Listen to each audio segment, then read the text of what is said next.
Welcome to the F.L.O.W podcast, fearlessly leading our way. This podcast is a space dedicated to spotlighting the unfiltered voices of Black women in their unique leadership journeys. I am your host, Angela B. Harris. I'm an award-winning coach, speaker, author, and champion for Black women. Make sure you like and subscribe to this podcast to stay connected to our conversations. Let's get ready to flow.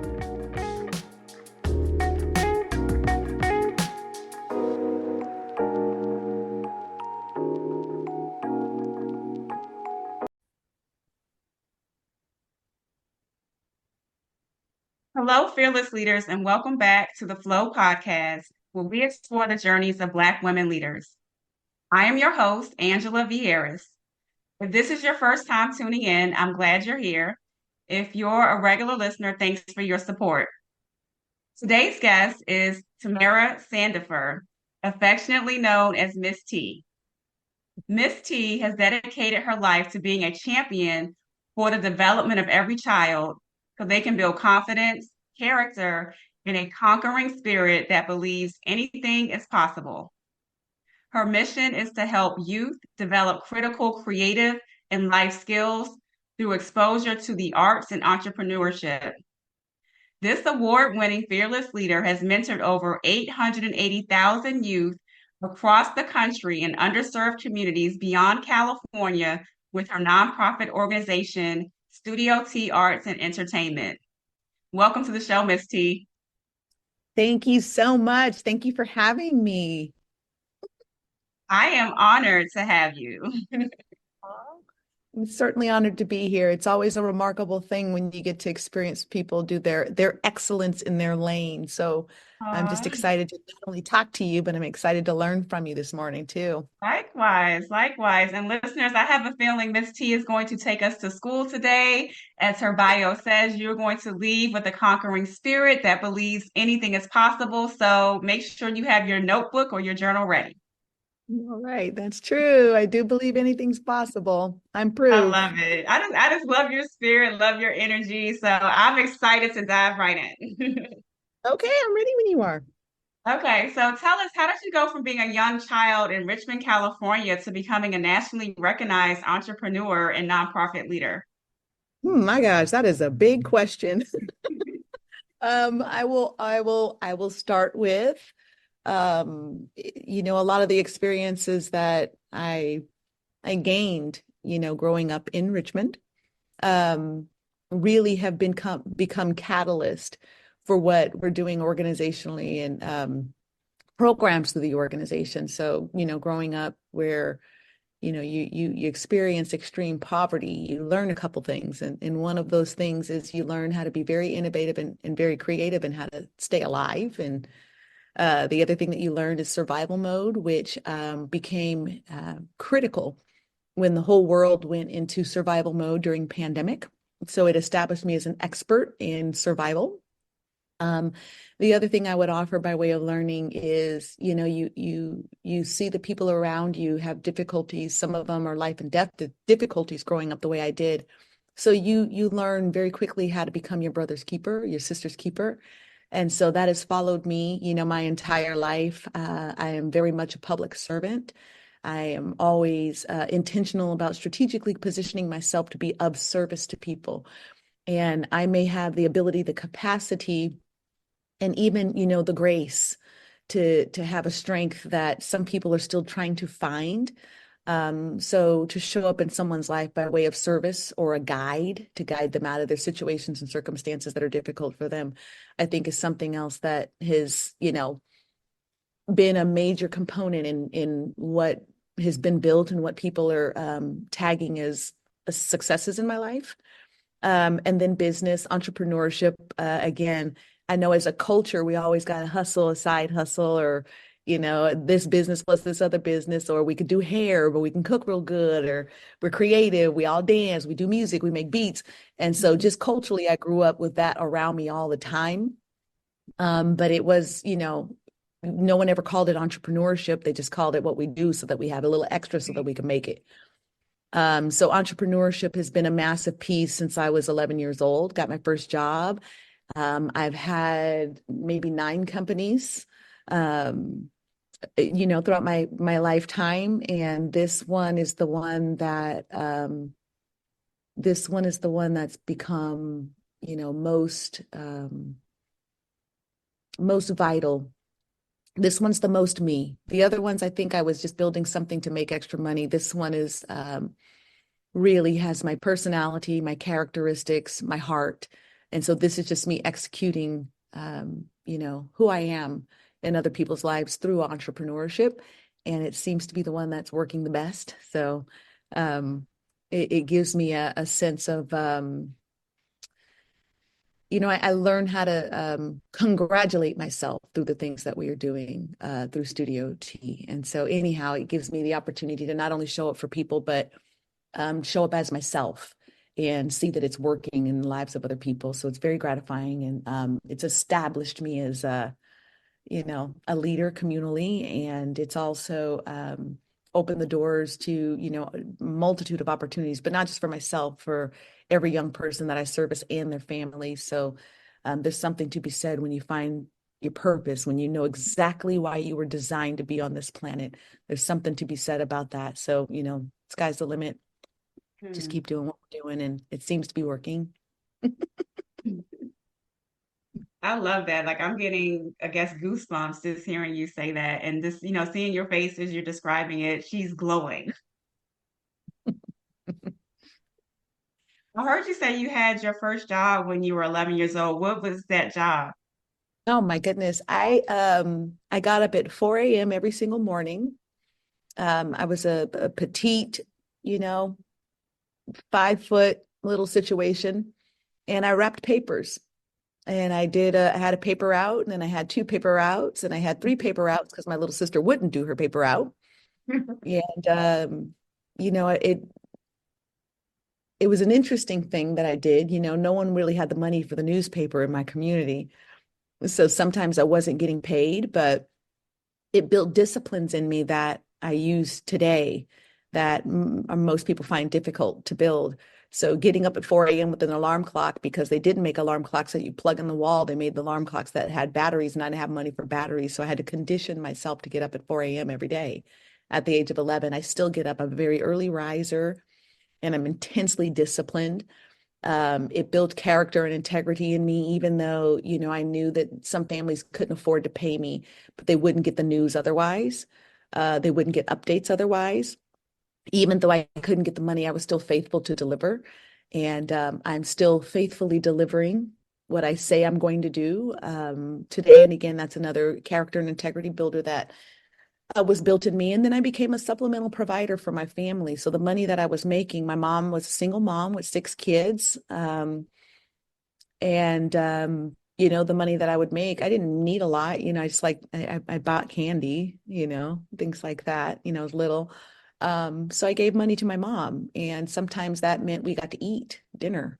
And I didn't know the gravity of what we were living in, as a kid. I don't know that, kids really understand that, but you can sense that, you know, the extreme difficulty and the tremendous pressure, on my mom every day. So I was helpful in that way, and I'm still helpful in that way, providing, basic needs for, tons of families now, where it started out, with me at 11 doing that for my own family. So developed a forager in me.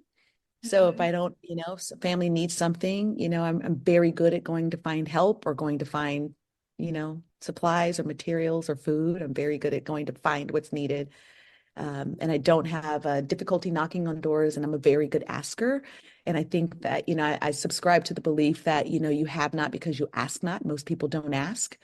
But I'm a very good asker. But I think that was also something that was developed when I was just really young, starting out in entrepreneurship by delivering papers at 4 a.m. in the morning. Wow, those are some amazing lessons learned at a very young age. Yeah. Made the difference between making it and not making it. I mean, I had a lot of family members. I had a lot of friends, people in the neighborhood that didn't make it, but they didn't have they were trying to hustle other ways. So, we grew Mhm. up during the height of the crack epidemic. We were losing our parents to the, the drugs and gang violence. We didn't know which kids were not going to show up to school the next day just because they were caught in the crossfire of something. So really truly getting up that early in the morning. Another really interesting thing is it made it so I didn't get to hang out at night. I had to go to bed early. You gotta go to Uh, sleep. Yeah. I could get up early. So really, truly, that kind of responsibility at a young age, it kept me out of a lot of nonsense, kept me focused. Now, where exactly is Richmond, California? What is it Oh, near? oh my goodness, it's in the Bay Area. So I grew up in Okay. Oakland and Richmond. So Oakland, West Oakland, is not very far from San Francisco. It's just on the other side of the bridge. It's probably one of the most challenging cities in Northern California by way of, poverty, gang violence, drug violence, homelessness. It's really a difficult place, but it's also one of the most remarkable uh, places communally, just because of what we've been able to be create innovatively. That's where a lot of our artists come from. Mhm. Anywhere from singers to rappers. That's where a lot of our innovative technology is. You think of places like DreamWorks and Pixar, and those Mhm. places are in the vicinity of Oakland, but they're dealing with a lot of really, really creative and talented young people that contribute to that kind of stuff. And so Richmond is just a hop from Oakland. So we went from Oakland to Richmond. Richmond, it's where people like us could afford to live. So it didn't offer a lot of the benefits that a city like San Francisco could offer. So we had to make up our own stuff. And most often, you have people in the community that just stick to what they know, and what they know is not always the best. Very few of us get out, but somehow, again, by the grace of God, we were able to. And but I never lost the um commitment I made to my community, that if I got out, I would always go back and pull others out. And so now Mhm. I just do that across the country. Wow. Wow. What career did you envision for yourself as a child? Oh my goodness, I want to be a dancer. Okay. I just thought that was the coolest thing ever. I have my dance hero, Miss Debbie Allen, um, Ooh, and a show called Fame. It really I inspired me. remember Fame. Yeah. And so, growing up in the hood, again, watching television, even back in the day with media, which is why I'm very invested in media and entertainment, is because growing up, you didn't see people that looked like us. Being mixed wasn't the best thing, and we grew up with that being a bad thing because we straddled a cultural fence, and neither side was accepting of us sometimes. But when Fame came out, I saw someone that looked like me on television for the first time. And she talked like us. Like, if you ever watch the show, she was very New York, she was very brass, she was very straightforward. And that was the first time I realized that, you could have a career as a creative. And I watched her do it. So if you ever hear me teach, you'll hear her voice. If you look Yes. at my program, you'll see her thumbprint all over it. She's very much an inspiration for me still today. After 37 years of being my dance hero, I got to meet her for the first time last year I and was thank going to her. ask you that. And Wow. yeah, I got to tell her thank you, and I got to share with her some of the things that I've been able to build because of her inspiration. And she's been a sensei for me for many, many, many years, and didn't know it. So she was extremely touched by it. In fact, one of the connectors with her and myself is the same architects that built her brand new performing arts studio in Los Angeles. Her and Shonda Rhimes are building ours here in Sacramento. So that was another connector, and I didn't make that connection on purpose. That was a divine alignment. But so we were able to have some conversation around that. She was very encouraging. But to answer your question, what did I want to be? I wanted to be someone that you know I wanted to be a famous dancer. Hmm. What is your favorite form of dance? Oh, hip hop all day. all day. I never took a dance class. There weren't dance studios or anything like that growing up. In fact, I didn't know that people got paid to teach until I was about 20, maybe 19, 20. And it was just always something that we did. So, at Thanksgiving, or, a reunion or a barbecue at the park, the music comes on, everybody know the steps, so we always just Mhm. did all the steps. And so culturally, that's just what we did, and the music came on, we danced. And then thank God for MTV back when it was just music videos, because that was my dance class. Was I would get 3 minutes to learn the routines in Thriller. And the way I remembered the routines is I would teach it to my younger sisters. And that's how I developed my ability to teach and do choreography, is because you get 3 minutes to learn, and that's all you get, and then you have to teach it so that you don't forget it. So anyhow, that's, it wasn't until, much later in life that I learned that people actually get paid to do this. What? So, hip hop has always been my thing. I didn't delve a ton into other disciplines. I did have some interest in tap. I did have some, but that's only because of Savion Glover and Gregory Hines. Mhm. I did have an interest in, like the contemporary stuff, but that's only because you could, create something in close alignment with hip hop with it. But as far as the traditional disciplines, we offer them as something that our kids could get into, so they're competitive in the industry, but it's not necessarily something I ever did. So, but Okay. dance, that's definitely dance, and I wanted to be rich. And look at you now. You're doing all that. I'm doing my best. You are. You are.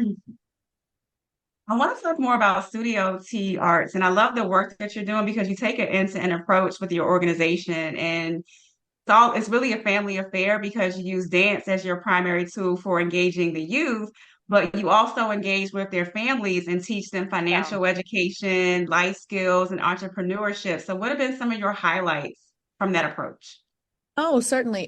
So when we first started doing dance, we were able to get the kids to do some remarkable stuff. I mean, I have talent that, is all over Hollywood, anywhere from creative directors for Beyonce's Renaissance tour to talent that dance with the likes of, J-Lo, Bieber, Britney Spears, Rihanna, Chris Brown, Usher. The list is very long. I have a So You Think You Can Dance winner, program graduate. So they're all over the place.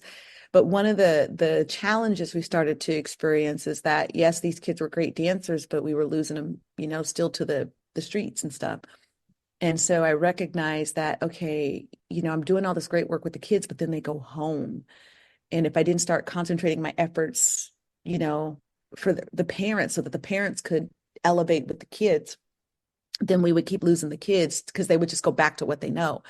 And so, I would notice that when the kids would, come in to train with us, the parents would just sit there. So I started to, tell my parents, okay, I'm going to bring something so that while the kids dance, you advance.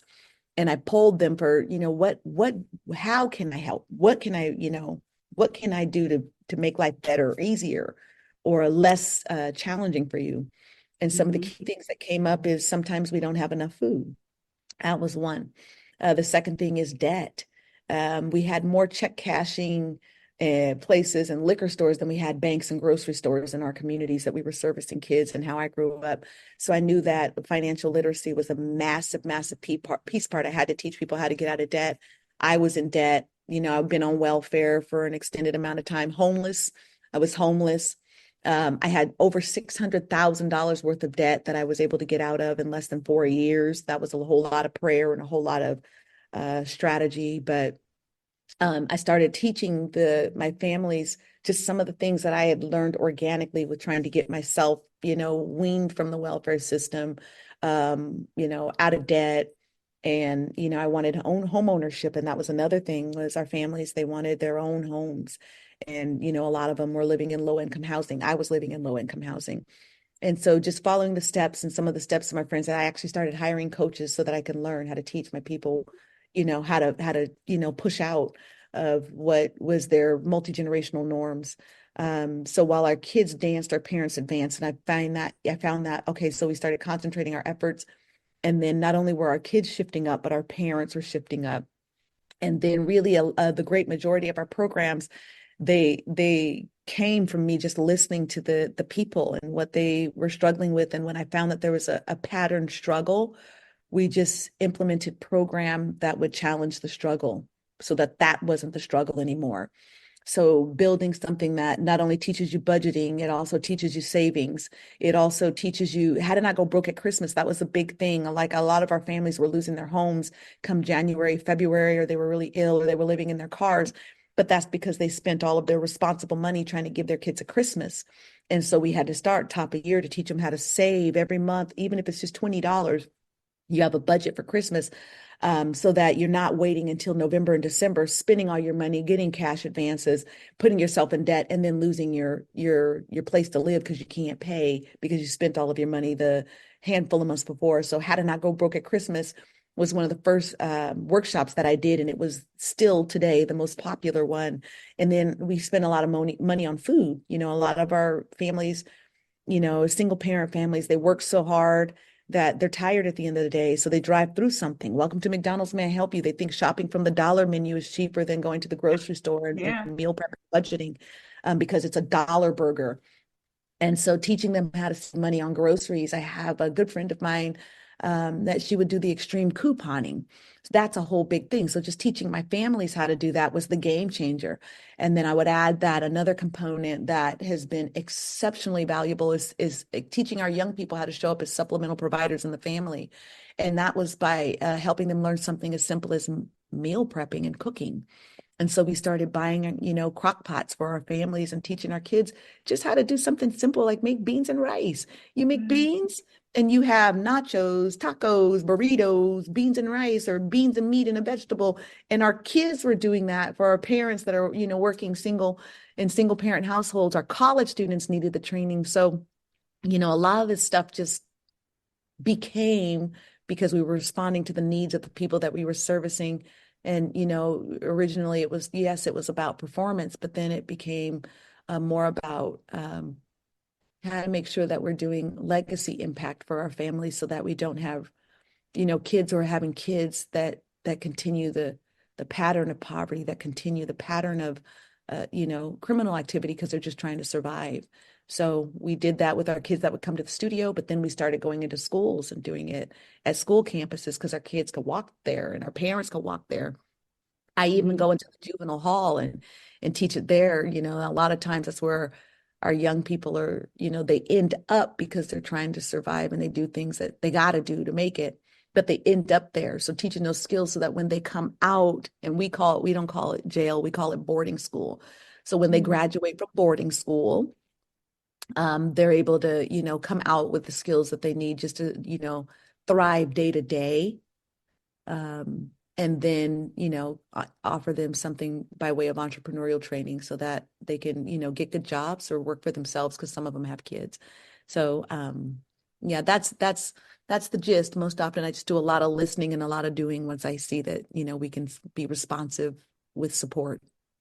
Yeah, I'm just like completely blown away from everything you're saying. I definitely sense the servant leadership and, meeting people where they are, just your deep desire and commitment to bettering your community. Yeah. Well, you know, sometimes I think people look around and they say somebody has to do something.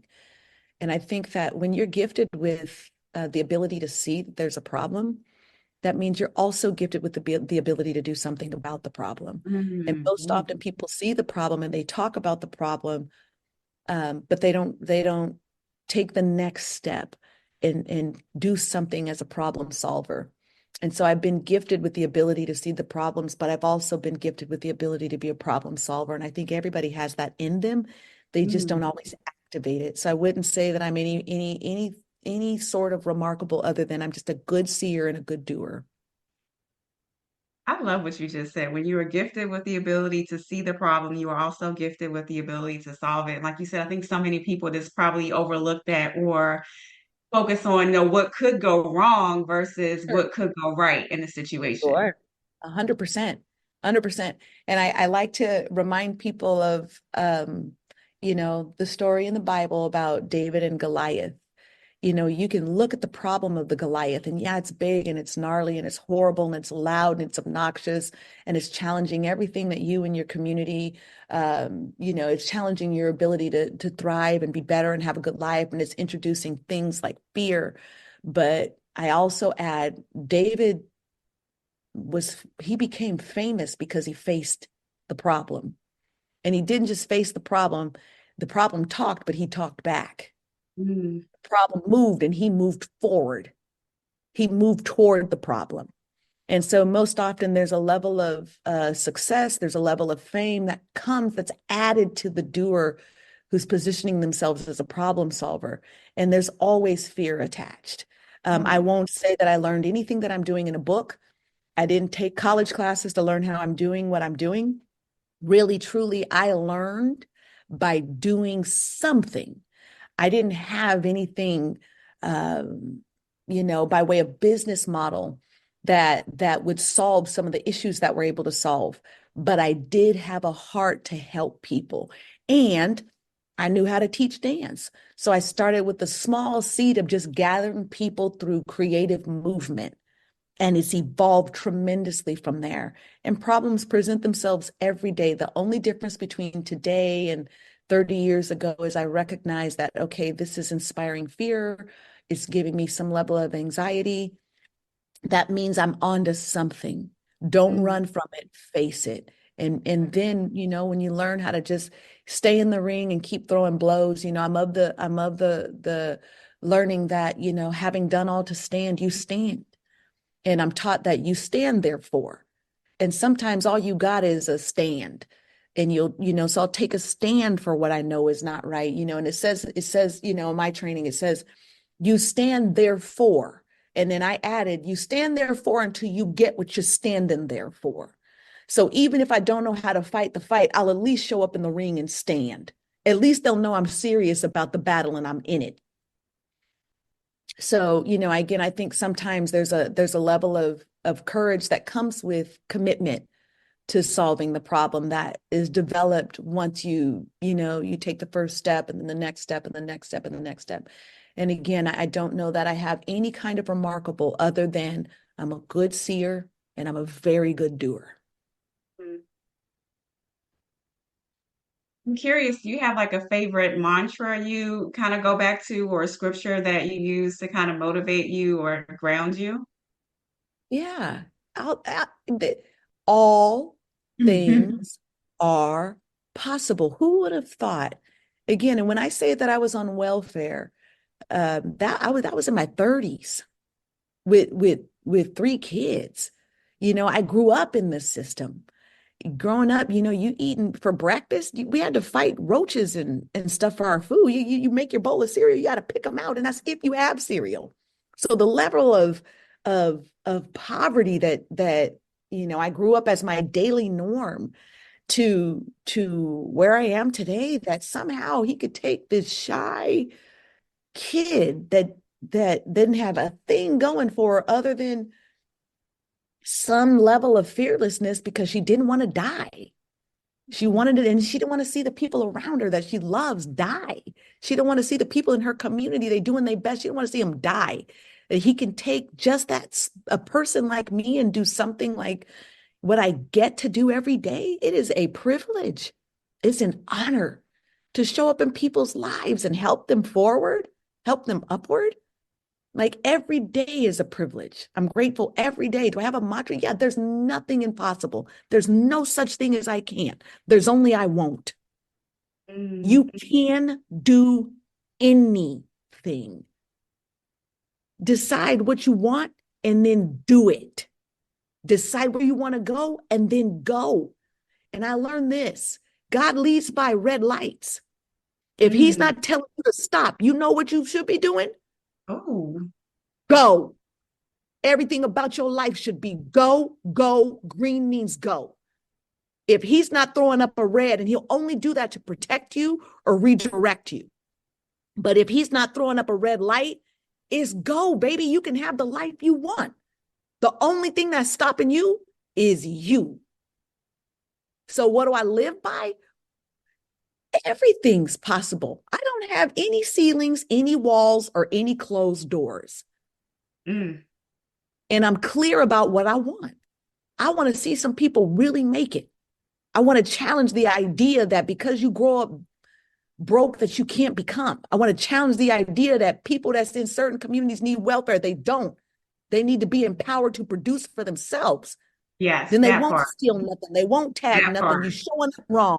I'm going to help you show up right so that they can show up in life as leaders, as community members that are contributing to a thriving community, not a hurting community. And I don't know what that, I don't know what that makes me. Hopefully it makes me a good person that's doing something right before she transitions to heaven. Oof. I had a feeling you want to take us to school today, but you were I definitely apologize. taking us to school. No, all things are possible. It's a true Yes. statement. Yes. Most people challenge that because of what they've been through or who they are or who their parents are or who their friends are. And I challenge that. I challenge that. If you're not living a life you want, it's because you made a decision. Mhm. Mhm. Like you said, show up in the ring and just stand there. That's and having done all to stand, therefore you stand until you get what you're standing there for. At least show up. Show up Hmm. in the realm you want. Most people won't even navigate the realms that they want to populate. You want to be famous, you want to be an actress, you want to be a dancer. Well, show up where the dancers are. I don't know how to do what they do. Then stand there until you get it. But at least show up and stand there. Oh, I want to be, debt free. Well, show up where the debt free people are. Well, I don't know how to do what they do. Just stand there. You know what debt free people talk about? How to get debt free. If you just stand there and listen, I promise you, you'll learn something. Yeah. Most people don't even show up in the right realm that they say they want to be successful in. You want to be a business person? Then where do the business people be? Then Ah. show up. And if you don't know, just stand there. I learned so much through observation than I ever learned through education. Mm. Just look. The answers are everywhere. Opportunity is everywhere. Most people don't position themselves to receive those sorts of things. They talk about how it's not available. Pay the price and be present. Go where the people that you want to become like go. Read what they write. Watch what they record. Listen when they speak. Some of my greatest mentors have never met me, but they've impressed me and helped me build something special. But we've never met. Do you see what I'm saying? Yeah. Yeah. We've never met. I didn't meet Miss Debbie Allen for 37 years, but she's inspired an empire. She had no clue I existed, and I knew everything about her. So some people will make an excuse when, watch, nothing's new under the sun. The wheel just keeps, you don't have to reinvent it. It just keeps going around and around and around and around and around. Watch and learn. Be Hmm. present. But again, back to your question, everything's possible. There's nothing impossible. I just bought an entire city block. I bought it. And I want to talk about that. So that's a perfect segue because many people talk about buying a block, especially in our community, but you've actually bought the block. I So did. can you share with us your recipe for success with Number that? one, don't tell everybody. That's number one. I think sometimes people get a dream and they start sharing it prematurely, and then they share it with the wrong people. Everybody is not for you, and everybody can't see what you can see. So because you Hmm. have the vision, the dream, and the goal, it doesn't mean everybody can see it too. And sometimes if you start sharing your ideas, your dreams, your goals prematurely, you can encounter someone that will encourage you to back up, to not do it, or that's a lot. And so I had to learn that over time. It's a lot for you. It's not a lot for me. Right. That's hard Yeah. for you. It's not hard for me. You're afraid. I'm not afraid. Hmm. So one of the things that I had to do is not not be very intentional about who got this intel until the paperwork was signed. And then, the building that I purchased, it wasn't necessarily for sale. It came to me. So just recognizing when opportunity presents itself and then giving yourself the courage to take a step. So the opportunity came to me. They wanted me to do some level of leasing. I said, I'm not going to lease a space. The only way I occupy this space is if I own it. And what they wanted to do was break it up and give me a small piece. I said, the only way I'm going to own this building is if I own the whole thing. And it's a collection of 4 buildings that take up in a city block. Immediately, the question was, how are you going to do this? That's not your concern or your challenge. That's me. All I need to know is how much and get the paperwork ready. And so when you ask how I did it, that was a tremendous walk of faith.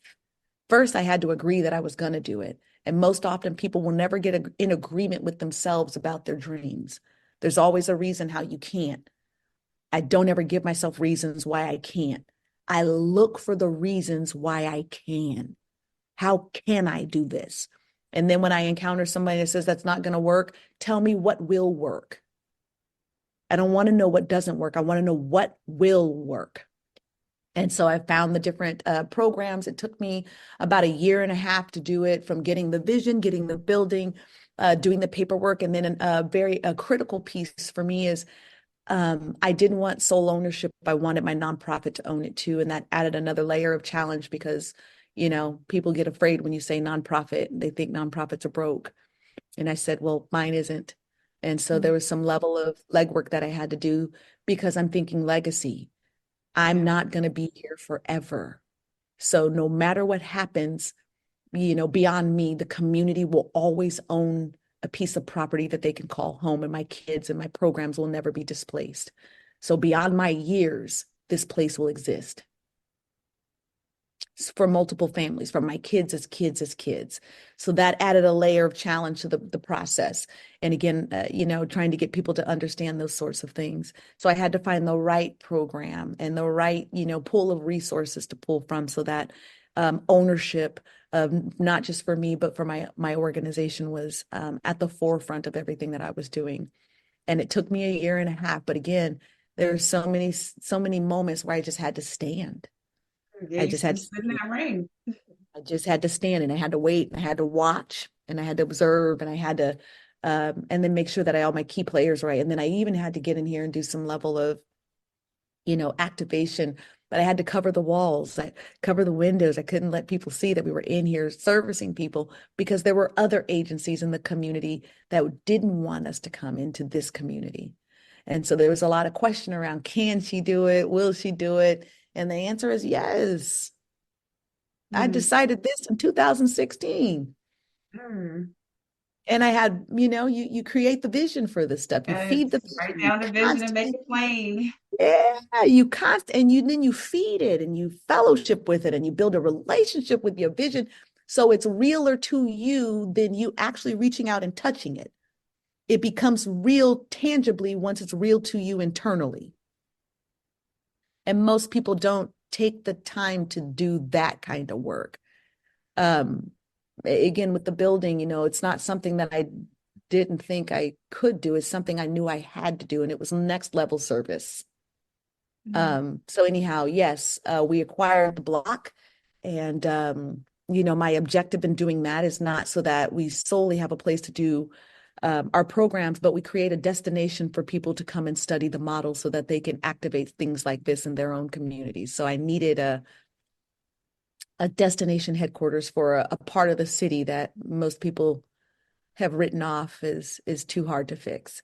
So I'm definitely intentional about making a point here, because I lived in a community that people had written off, that surely nothing good comes out of that. And I'm something great that came out of Richmond and Oakland. And I just Yeah. need to make sure that whatever I construct going forward, that it helps people see that you can't overlook, you can't practice, a lot of people live with unwanted invisibility. You can't ignore the problem that people face, especially when they're desperate for your help. And so I'm certainly making a point in buying the property where I bought the property, so that people can see that there's a different approach that works. If you just take a look at the people, the people, our people are remarkable. We're talented. We're innovative. We're creative people. We're resilient. And whatever we come up with becomes international trend. We are a minority, but we sure do inspire the majority. And Yeah. I think, I just got to a place where I just like, I'm a little fed up with the fact that they undervalue and underestimate us as a people. I think I'm going to change that. So that's one of the reasons I bought the building and the block where I did, is so that one, we have ownership, but two, I'm about to make a point. You are. You're doing it. I want to touch on something you said earlier. You said that you were in debt. You basically paid off $600,000 in debt in 4 years. How did you do that? Oh my goodness. I was on welfare at the time too. And I was a full-time college student and I was in the process of rebuilding my company. And how I did it, I would say miracle after miracle. Again, I was on welfare, so we didn't have money um for food. So, I survived really on church program. I had a church program that um I would do budgeting with, a budget buddy, which built a system of accountability, which really helped me when you're in survival mode. Some of the, you know, more difficult things is structure and stability and accountability because you're just trying to survive. So just having the stability of meeting with someone weekly and going over my numbers, and then prayer was massive. Again, I believe most people have not because they ask not. I believe that, God is good. I don't think he's a punisher. I think he's good. And I think that when you make mistakes, that, he'll help you learn from them and then help you come out of them. So prayer was key. And then I learned how to I was a full-time college student, so I learned how to write grants and apply for scholarships and things like that. And then once I, learned the system of that, that was very helpful as far as education, which means I could take my money and put it towards debt. I put something on my debt every day. And I used to get made fun of because sometimes I would put like $1 on it.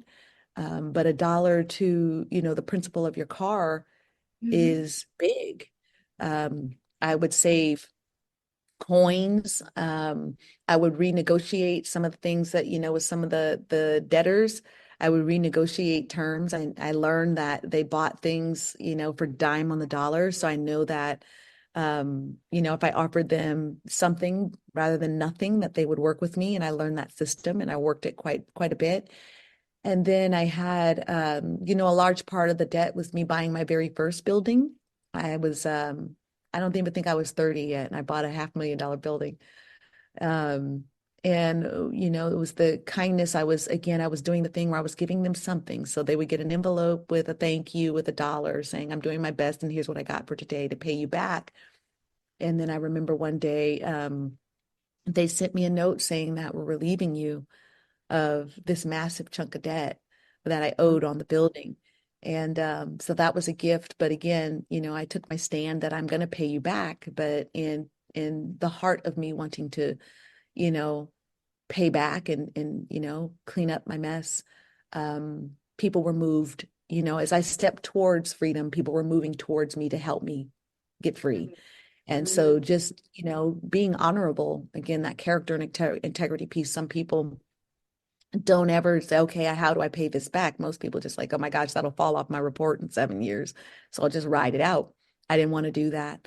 And so just putting something towards debt and again, looking at a budget and finding out what can you, pray for and believe for and intention toward that you can bring to you. And then what do you absolutely have to pay for? And so, I had to do a lot of shopping for my kids at the thrift store and a lot of praying for clothes, for, work stuff. I would pray for everything. My gas tank, multiply my gas in my gas tank just so I can get to these interviews. And, most often I wouldn't even know what the level of gas was in my car because I had become so reliant on asking for multiplication and increase. And Mhm. so again, that's something that I've carried forward. I don't know that, there's real deficit in this world we live in. I think that there's so much abundance and supply around us um, that most often you have to ask, and then most often you have to ask for eyes that can see it around you. because I didn't see that I had solution. I didn't see that there were programs for people like me. I didn't see that there were grants that I could apply for. I didn't see that, there was the kindness in people that you owed money that would be willing to do something remarkable because they see your effort. So, just being able to go through those experiences and seeing that there's absolute increase everywhere you turn. You just got to have eyes to see it, and then have the courage and the confidence and your desire to be free, to take steps towards freedom, even if that means you pray for your meal for the next day, but you take that $5 for Starbucks and you put it on your debt. And then it became, I wasn't, once I got out of debt, I wasn't taking that $5 and putting on my debt. I was taking that $5 and putting it into my savings. I was taking that $5 and I was putting it towards the down payment on, a building. I was Yeah. taking that extra money and putting that so that I don't have, debt on my vehicles. I own all my cars, everything in my building I own, all of my computers, my equipment, all the tools that my staff needs to be an international success. We own everything. So getting out of that debt, but then practicing the steps has lent to, a debt-free life for me personally, but also a debt-free life for my company and my employees and their families and my students. So it was difficult, but I was intentional about beating it.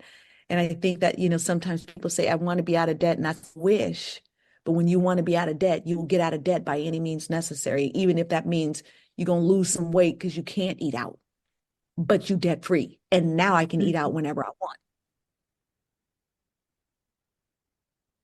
Mm. But I'm still very frugal.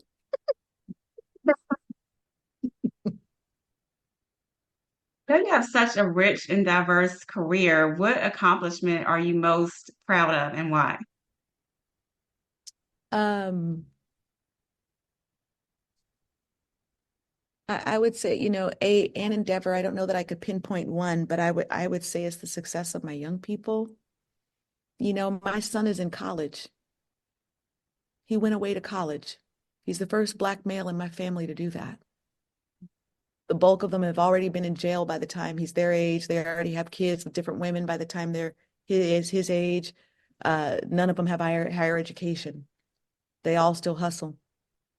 That's an accomplishment. I have a Black, successful son that is showing up in the world right. I have daughters. I have godchildren that are showing up in the world right. I have college graduates. I have high school graduates. I have kids that were slated for prison that are headliners for, a headlining show in Las Vegas called the Jabberwockies. But I'm pulling them right out of juvenile hall. I have, not just me learning ownership, my kids are learning ownership. I have a solid team of young people that have been groomed through the program that have been employees of this organization for the past 10 years and are doing circles around everybody that thought they'd never be nothing. That's an accomplishment. I can say I help people.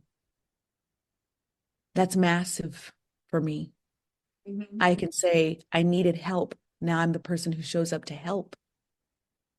I can say that, pre-COVID, a lot of what we did, people didn't understand. But then the whole world went into survival mode, and I was established as an expert. And I think helping the world see that there are better ways to service people that live in trauma-informed atmospheres that deal with multi-generational poverty.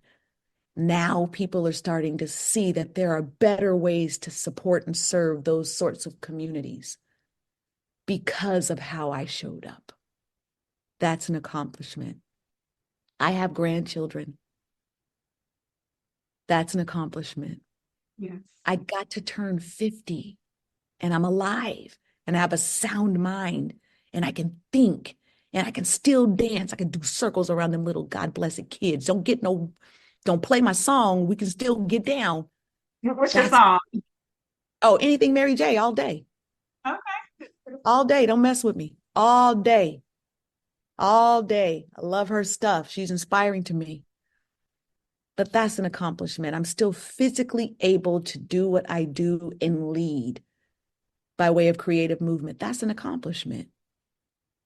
I don't do things that challenge my length of days on the planet. I don't have habits that challenge my length of days or quality of life. That's an accomplishment because everybody in my family has an addiction problem. Mhm. So, I don't know that I have a singular thing, but the collection of things, um, make me very proud that I get to be this. I get to be this, and I'm just exceptionally, my kids, my young people. I mean, this is, watching how they fight the fight every day, and they keep showing up to learn something new and something different. That to me is, I'm inspired by them. That's Mhm. impressive to me. So I don't know that I have a singular thing. I think that it's the holistic perspective of who I get to be. That makes me very excited, very proud to be alive and to get to call this my, career, if you want to call it a career. It's really my purpose and my call. Wow. And you are leaving like such a massive legacy with the work that you're doing, the hundreds of thousands of individuals that you served and will continue to serve for years to come. That is the hope. That is the hope. That I'm certainly working towards it. Yes. Trying my best. Well, Miss T, before we wrap up, I have one final question for you. Oh, What do you sure. like to do when you aren't fearlessly leading? Oh my goodness. That's a new thing. Before I'm so invested in, what I do, what I call work. It's not really my work. It's always, in the past consumed so much time, but I'm picking up some new things just because, yeah, I'm an empty nester um and I had to do a process of rediscovery. I just turned 50 and somebody asked me a very critical question. They said, "So what do you like to do?" And all I could think of was my work stuff. And so Hmm. I had to rediscover, I don't have to run home and cook dinner for, my kids. I don't have to, tidy up after anybody because it's just me there. So now I have this added chunks of time where I'm like, I better figure out how to get a personal life. So I've been doing some traveling, and I enjoy that tremendously. I like meeting people. I like, learning new cultures. I'm very anthropological. I like studying, communities and learning, especially, internationally. So I get to do some level of that. I'm trying new foods. I'm a creature of habit, so I'll do the same things. I'm very disciplined.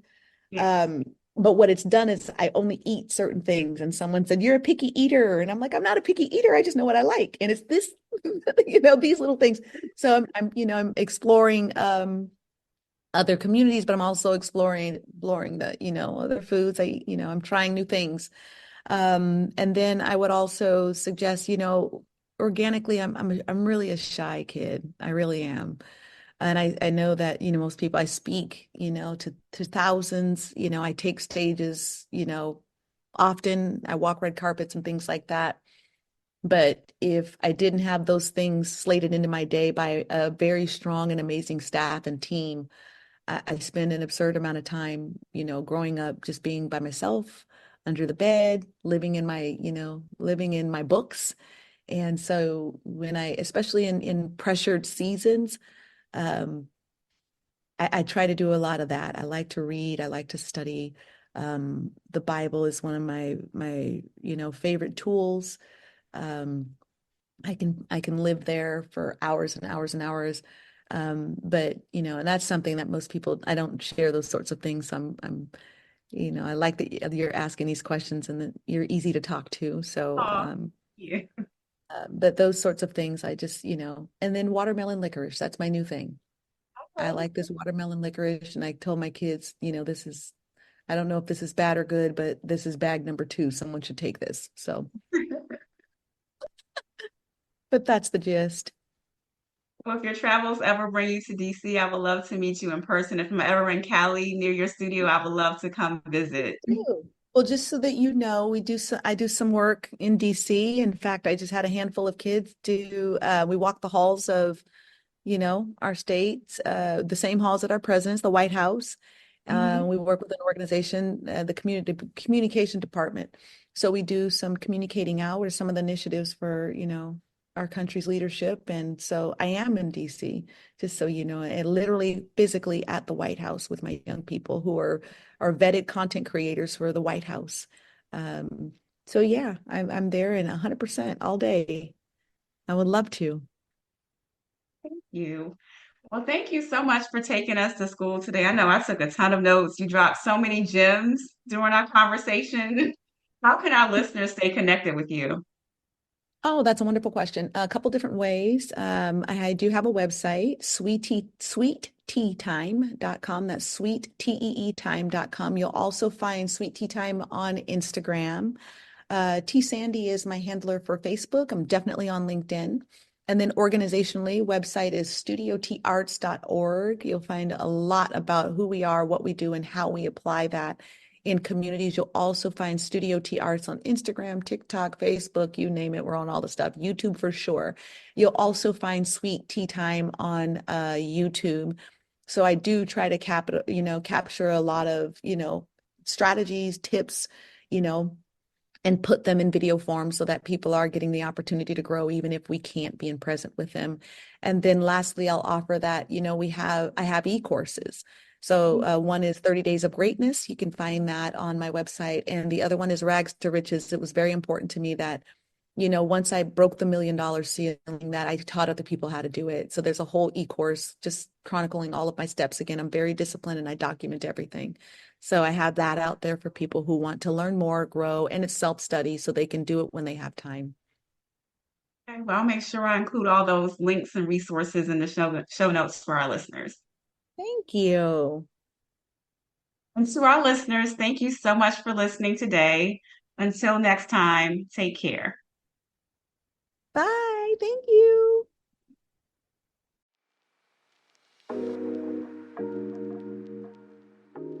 Thank you for listening to the F.L.O.W podcast. As we wrap up today's episode, always remember your unique path, your voice, and your leadership matter. If you loved what you heard, subscribe now to stay updated on our latest episodes. Take a moment to leave a review and share this episode with someone who can benefit from these conversations. You can stay connected with me on Instagram at the F.L.O.W Podcast with Angela, or visit me on the web at angelavharris.com. Until next time, take care, stay inspired, and keep fearlessly leading in your own way.